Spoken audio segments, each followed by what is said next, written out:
நேர்கள் அனைவருக்கும் எனது இனிய வணக்கம். நான் உங்கள் டிஜே சுந்தரபாண்டி, சிவகாசியிலிருந்து. நேர்களே, தற்போது நம்ம பார்க்க போகிற விஷயம் என்ன அப்படின்னு சொல்லி பார்க்கும்போது, இந்த 2025ஆம் ஆண்டு ஜூன் மாதத்தில் நம்மளுடைய நேர்களுக்கு என்னென்ன மாற்றங்கள் ஏற்பட போகுது, கிரகங்கள் என்னென்ன விஷயங்கள்லாம் மிகப்பெரிய நன்மையை தரப்போகிறாங்க அப்படிங்கிறத பற்றி நம்ம பார்க்க போகிறோம்.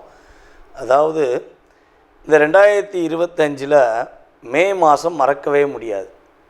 கடந்த மாதத்தை நம்ம மறக்கவே முடியாது. ஏன்னா நம்ம எல்லாருமே அதிகமாக ஆவலுடன் எதிர்பார்த்த குரு பகவான் ரிஷப ராசியிலேருந்து மிதுன ராசிக்குள்ளே உள்ள நுழைஞ்சார்.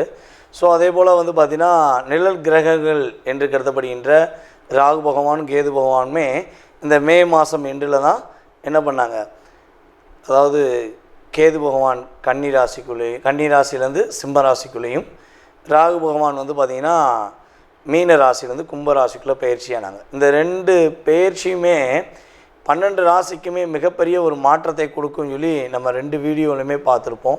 ஸோ பார்த்துருப்பீங்க, நிறைய விஷயங்கள் கேட்டிருப்பீங்க. இந்த மாதம்தான் அதனுடைய ஆரம்பத்தின் துவக்கம் என்ன சொல்லலாம். உங்களுடைய வாழ்க்கையில் எதிர்பார்ப்புகள் என்னென்ன எதிர்பார்ப்புகள்லாம் உங்களுடைய வாழ்க்கையில் இருக்கோ, ஸோ அதனுடைய செயல்பாடுகளில் என்னென்ன மாற்றங்கள் ஏற்பட போகுதுன்னு சொல்லி பார்க்க போகிறோம். ஸோ அதற்கு முன்னாடி இந்த ஜூன் மாதத்தின் கிரக நிலைகளை ஃபஸ்ட்டு பார்த்துருவோம். ஏன்னா மாத பலன்கள் அப்படின்னு சொன்னாலே இந்த 9 கிரகங்களில் சந்திர பகவானை தவிர்த்து மற்ற 8 கிரகங்கள் எந்தெந்த ராசியில் அமர்ந்திருக்காங்களோ, ஸோ அதனுடைய அடிப்படையில் தான் நம்ம பலன்கள் எடுக்க முடியும். ஓகேவா?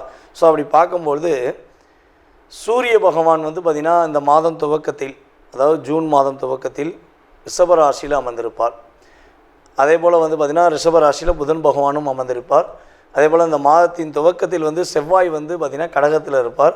அதுக்கடுத்தபடியாக சிம்ம ராசியில் கேது பகவானும், அதுக்கடுத்தபடியாக பார்த்திங்கன்னா டைரெக்டாக 7ஆம் இடத்துல ராகு பகவான் அமர்ந்திருப்பார். மற்ற கட்டங்கள் எல்லாமே கிரகங்களே இல்லை.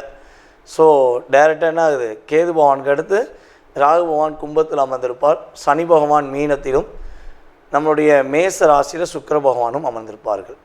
அதுக்கு அடுத்து சூரிய பகவான் பார்த்திங்கன்னா கரெக்டாக 15ஆம் தேதிக்கு மேலே மிதுன ராசிக்குள்ளே நுழைஞ்சிருவார். ஸோ அதே போல் பார்த்திங்கன்னா புதன் பகவான் ஸ்டார்டிங்கிலே 7ஆம் தேதியே மிதுன ராசிக்குள்ளே போயிடுவார். அதுக்கடுத்து கிட்டத்தட்ட ஒரு 22ஆம் தேதி வரையும் தான் மிதுன ராசியில் இருப்பார்.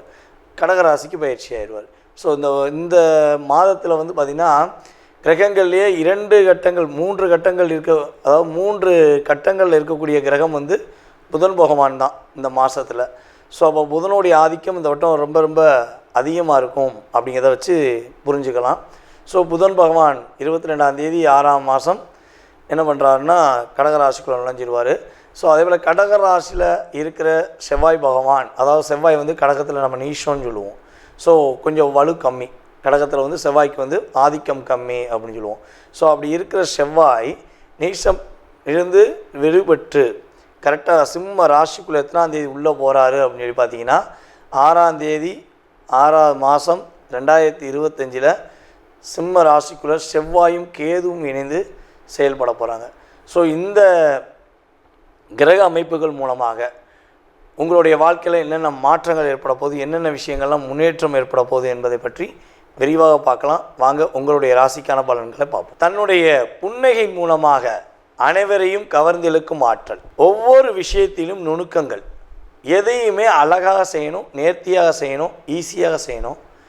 ஸோ உழைப்பு, உயர்வு, வெற்றி, இது நம்மளுடைய முழு மூச்சாக இருக்கணும் அப்படிங்கிற இயக்கத்துடன் சுக்கிரனுடைய ஆதிக்கம் முழுமையாக பெற்ற நம்மளுடைய ரிஷப ராசி அன்பர்களுக்கு இந்த ஜூன் மாதத்தில் ஏற்பட போகின்ற மாற்றங்கள் என்னென்ன விஷயங்கள்லாம் உங்களுக்கு ஒரு அற்புதமான சூழ்நிலை ஏற்பட போகுது அப்படின்னு சொல்லி பார்க்க போகிறோம். கிட்டத்தட்ட ஒரு 12 மாதம் எதையுமே நினச்சதை உங்களால் சாதிக்கவே முடியல. நினைவுகள் எல்லாம் இருக்கிறது, கனவாக போய்விட்டது அப்படிங்கிற மாதிரி தான் நீங்கள் கவிதை மட்டும்தான் பாட முடியும். உங்களால் எதையுமே ஃபேஸ் பண்ணியிருக்க முடியாது.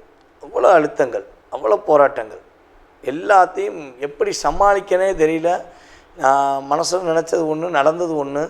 ஸோ நான் மனசில் நினச்சதை இன்னொருத்தன் காப்பி அடித்து பேஸ்ட் பண்ணி அவன் பேர் வாங்கிட்டான். ஸோ இப்படித்தான் உங்களுடைய காலகட்டங்கள் கடந்த காலங்களில் இருந்துச்சு.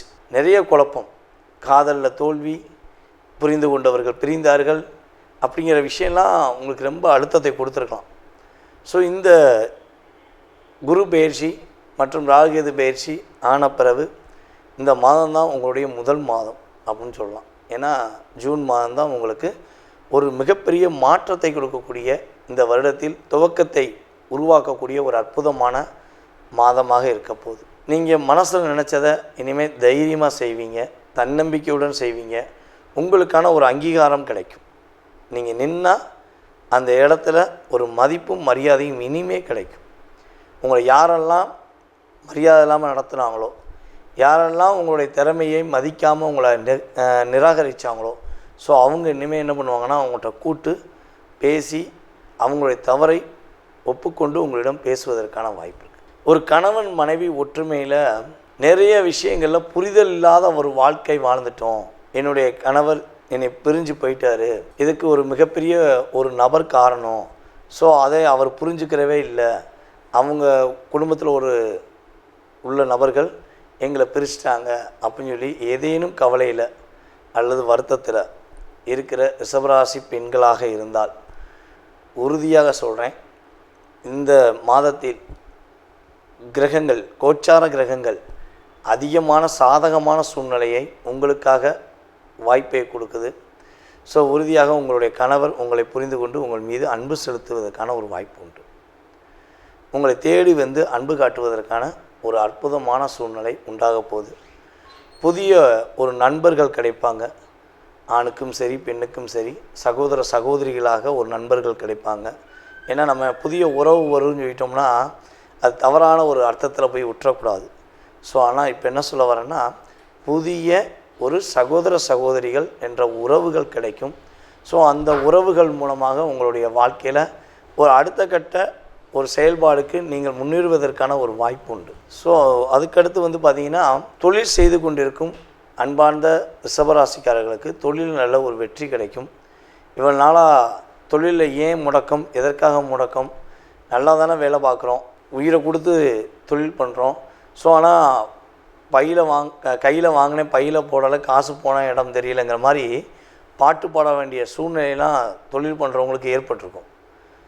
வந்தது 5 லட்ச ரூபான்னா செலவு 7 லட்ச ரூபாவில் போய் நிற்கும். ஸோ அப்போ வரவை விட செலவு அதிகம் அப்படிங்கிற விஷயங்களில் தான் நம்மளுடைய ரிஷபராசியில் தொழில் பண்ணுறவங்களுக்கு கடந்த காலங்களில் நடந்திருக்கும். ஸோ அந்த நிலையில் மாற்றம் ஏற்பட போகுது. தொழிலில் நல்ல ஒரு முன்னேற்றம் கிடைக்கும். நீங்கள் நினைக்கிற விஷயங்களை நேர்த்தியாக செஞ்சு முடிப்பீங்க. புதியதாக தொழில் தொடங்கக்கூடிய நம்மளுடைய ரிஷபராசிக்காரர்களுக்கு தொழிலில் நல்ல ஒரு முன்னேற்றம் ஏற்பட போகுது. கவலைகள் இல்லாமல், கஷ்டங்கள் இல்லாமல் ஈஸியாக எப்படி காய் நகர்த்தலாம் அப்படிங்கிற யுத்தியை இனிமே கையாளுவீங்க. ஸோ இவ்வளோ நாளாக நீங்கள் அதுக்கெல்லாம் முயற்சியெலாம் எடுத்திருந்தாலுமே அந்த விஷயத்தை செய்ய முடியாமல் நீங்கள் தவிச்சிருக்கலாம். ஸோ அந்த நிலை இப்போ மாறப்போகுதுங்க. ஸோ அதேபோல் ரிஷபராசியில் உள்ள மாணவர்கள் சிறந்த மாணவனாக வெற்றி பெறுவதற்கான வாய்ப்பு, ஒரு மிக நல்ல ஒரு எதிர்பார்ப்போடு நீங்கள் படிக்கணும்னு ஆசைப்பட்ட இடங்களில் படிப்பதற்கான வாய்ப்பு உண்டு. நீங்கள் எதிர்பார்த்த கல்லூரியில் சேருவீங்க. நீங்கள் எதிர்பார்த்த ஸ்கூல் உங்களுக்கு கிடைக்கும். நல்ல மதிப்பெண் பெற்று வெற்றிகரமான உங்களுக்கு பிடித்தமான ஒரு காலேஜில் நீங்கள் சேருவதற்கான வாய்ப்புகள் அதிகமாக இருக்கிறது. கிரகங்கள் உங்களுக்கு சாதகமான சூழ்நிலையில் அதிகமாக இருப்பதனால் இந்த மாதம் நீங்கள் எடுக்கிற முயற்சிகளில் வெற்றி உண்டு, தன்னம்பிக்கை உண்டு. அதே போல் வந்து பார்த்திங்கன்னா வெளியூர் பயணங்கள் உண்டு. எல்லா விஷயங்கள்லையுமே நம்மளுடைய ரிஷபராசிக்கு மிகப்பெரிய ஒரு மாற்றத்தை கொடுக்கக்கூடிய விஷயமாக, அதே போல் காதலர்கள் யாரெல்லாம் லவ் பண்ணுறாங்களோ, லவ்வில் ஃபெயிலியர்னு சொல்லி ஃபீல் பண்ணுறாங்களோ அவங்களுக்கெல்லாம் ஒரு நல்ல ஒரு மகிழ்ச்சியான சூழ்நிலையை உருவாக்கி தரக்கூடிய அமைப்பில் ரிஷபராசிக்கு இருக்க போகிறது என்பது நிதர்சனமான உண்மை. ஸோ இந்த ஜூன் மாதத்தில் நம்மளுடைய ரிஷபராசிக்காரர்கள் என்ன வழிபாடு செஞ்சால் நல்லாயிருக்கும் அப்படிங்கும்போது, உங்களுடைய வீட்டில் அருகில் இருக்கக்கூடிய துர்க்கை அம்மன் வழிபாடு உங்களுடைய வாழ்க்கையில் மிகப்பெரிய மாற்றத்தையும் மிகப்பெரிய முன்னேற்றத்தையும் இந்த மாதத்தில் கொடுக்கும் என்பது நிதர்சனமான உண்மை. அதாவது தற்போது வரை நீங்கள் பார்த்தது எல்லாமே உங்களுடைய ராசிக்கான பொது பலன்கள். மாத பலன்களில் கிரகங்களுடைய அமைப்பை வச்சு பொதுவான பலன்களை வந்து நம்ம சொல்லியிருக்கோம். இது வந்து பார்த்திங்கன்னா உண்மையாகவே உங்களுடைய வாழ்க்கையில் ஒரு 20% எனர்ஜி ஆஃப் பூஸ்ட், அது பிரச்சனை, சில விஷயங்களை பிரச்சனைன்னு சொன்னாலுமே அது 20% தான். நன்மைகள் அப்படின்னு சொன்னாலுமே ஒரு 20% தான். ஸோ இதை தாண்டி உங்களுடைய சுய ஜாதகமே உங்களை முழுமையாக ஆதிக்கம் கொள்ளும். உங்களுடைய லக்ன ரீதியாக, உங்களுடைய தற்போது நடக்கும் தசாபுத்தி ரீதியாக எந்தெந்த கிரகங்கள் தசாபுத்தியில் உங்களுக்கு ஃபேவராக இருக்குது அப்படிங்கிற செயல்பாடை வச்சு மட்டுமே உங்களுடைய எதிர்காலத்தை 70%, மீதி சதவீதம் 70-80% நிர்ணயம் பண்ண முடியுங்கிறது என்னுடைய கருத்து. ஸோ இந்த பொது பலன்களை நம்ம இமேஜஸ் வைக்கும்போது ஆஹோ ஓஹோன்னு வச்சோம், ஸோ ஆனால் நடக்கலையே அப்படிங்கிற வருத்தம் படக்கூடாது. ஸோ பயப்படவும் கூடாது. ஏன்னா இது ஒரு எனர்ஜி ஆஃப் பூஸ்ட் மட்டும்தான் உண்மையிலேயே. ஓகேவா? ஸோ 20% ஒரு சின்ன ஒரு நன்மை கிடச்சிச்சின்னா நம்ம கொஞ்சமாச்சும் நம்ம ஒரு மாற்றத்தை ஏற்படுத்திக்கிடுவோமே. ஒரு ஒரு பையில் ஒரு 50,000 1,00,000 இருக்க வேண்டிய இடத்துல வெறும் 100 ரூபா இருந்தால் நிம்மதி இருக்காது. அதே 50,000 இருக்க வேண்டிய இடத்துல ஒரு 20,000 இருந்தால் ஒரு நிம்மதி இருக்கும் பார்த்தீங்களா? ஸோ அந்த எனர்ஜி ஆஃப் பவர் தான் நம்ம சொல்கிற இந்த பொது பலன்களுடைய செயல்பாடு. ஓகேவா? ஸோ நீங்கள் இப்போ வரையும் சனி பயிற்சி, குரு பயிற்சி மற்றும் ராகுகேது பயிற்சி இந்த வீடியோவில் எனக்கு ரொம்ப ரொம்ப அமோகமான ஆதரவு. அதே போல் நிறைய நபர்கள் கால் பண்ணி பேசுனீங்க, உங்களுடைய கருத்தெல்லாம் ரொம்ப சொன்னீங்க. ஸோ வாழ்த்துனது அதிகம். ரொம்ப ரொம்ப சந்தோஷமாக இருந்துச்சு. ஜாதகம் பார்த்ததும் அதே போல் விருப்பப்பட்டு பார்த்துட்டு ரொம்ப சூப்பராக சொன்னீங்க ஐயா. பொது பலன் சொன்ன மாதிரியே சுய ஜாதகத்தை ரொம்ப பர்ஃபெக்டாக சொன்னீங்கன்னு சொல்லி வாழ்த்துனது எனக்கு ரொம்ப சந்தோஷம். நம்மளுடைய தமிழ்நாட்டில் மட்டும் இல்லாமல், இந்தியாவில் மட்டும் இல்லாமல், வெளிநாடுகள்லேருந்தும் அதிகமான கால்ஸ். ஆஸ்திரேலியாலாம் இப்போ எனக்கு குறைஞ்சது ஒரு 30 கஸ்டமர் இருக்கீங்க. கனடாலையும் இருக்காங்க, அமெரிக்காவில் இருக்காங்க அப்படின்னு சொல்லி. ஸோ ஏகப்பட்ட கண்ட்ரி, மலேசியாவில் நிறையா. இப்போ கூட மலேசியா போன ஒரு 20 நாள் மலேசியா வந்தேன். மலேசியாவில் ரொம்ப ரொம்ப ஆதரவு. நம்ம வாடிக்கையாளர்கள் எல்லாமே யூடியூப் பார்த்து வந்த வாடிக்கையாளர் தான். நமக்கு எந்த உறவின் மூலமாக வந்த வாடிக்கையாளர்கள் கிடையாது. வாடிக்கையாளர்களே உறவாயிட்டாங்க அப்படிங்கிற மாதிரி ஒரு சகோதர சகோதரிகளாக நமக்கு ரொம்ப ஆதரவு கொடுத்தாங்க. மலேசியா ரொம்ப சந்தோஷமாக இருந்துச்சு. ஸோ மேலும் மேலும் உங்களுடைய ஆதரவை எனக்கு கொடுத்து, ஸோ உங்களுடைய மேலான கருத்துக்களை, நல்ல விதமான கருத்துக்களை ஃபீட்பேக்காக கொடுக்குமாறு அன்புடன் கேட்டுக்கொள்கிறேன். மீண்டும் உங்களை சந்திக்கும் வரை நான் உங்களிடமிருந்து தற்போது விடைபெறுகிறேன். உங்களுடைய சுய ஜாதகத்தை பார்க்கணுன்னு ஆசைப்பட்டீங்கன்னா கீழே உள்ள வாட்ஸ்அப் நம்பருக்கு தயவுசெய்து கால் பண்ண வேண்டாம். ஏன்னா நான் ஜாதகம் பார்த்துக்கு தான் ஒன்று, நான் கால் எடுக்க மாட்டேன். ஸோ முடிஞ்ச அளவு வாட்ஸ்அப்பில் எஸ்எம்எஸ் போடுங்க. நீங்கள் எங்கேருந்து பேசுகிறீங்க அப்படிங்கிறத ஃபஸ்ட்டு மென்ஷன் பண்ணுங்கள். ஜாதகம் பார்ப்பதற்கான உங்களுக்கு நேரத்தை கொடுக்குறேன். அந்த நேரத்தில் உங்களுடைய சுய ஜாதக ரீதியாக உங்களுடைய எதிர்கால சம்பந்தப்பட்ட எல்லா விஷயங்களையும் நீங்கள் தெரிஞ்சுக்கலாம். ஸோ எனக்கு தெரிந்த ஜோதிடம், நான் அறிந்த செயல்பாடை வைத்து உங்களுக்கு முழுமையாக சொல்ல நான் காத்திருக்கிறேன்.